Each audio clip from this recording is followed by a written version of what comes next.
আসসালামু আলাইকুম। আমি আমার বাড়িতে যে রশিগুলা দেখতেছি, আমি আমি বাড়িতে হাত পাকা আমি এখানে একটা বড় একটা ব্যানার লাগাইছিলাম।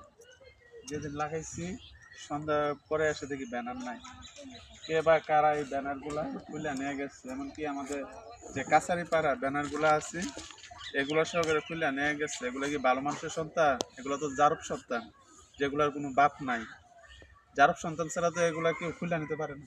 এগুলা কি কারো ক্ষতি করছে ব্যানার? এগুলা নির্বাচনে গুরুত্বপূর্ণ গুরুত্বপূর্ণ এগুলা ব্যানার। তাহলে এই ব্যানারগুলা কেন খুলে নিল? আমি আমার বাড়িতে লাগাইছি, কারো বাড়িতে তো লাগাই নাই। তাহলে ব্যানারগুলা খুলে নিল কেন?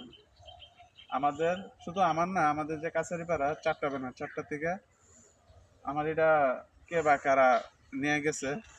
কিন্তু আমাদের আরো কয়েকটা 3টা ব্যানার এডি সহকারে খুলে নিচ্ছে, এমনকি রিক্সার সহকারে যে ব্যানার ছিল সেটাও খুলে নিচ্ছে। কিন্তু এগুলো যারব সন্তান ছাড়া কেউই না, ঠিক আছে? ভালো মানুষ এগুলা করতে পারে না।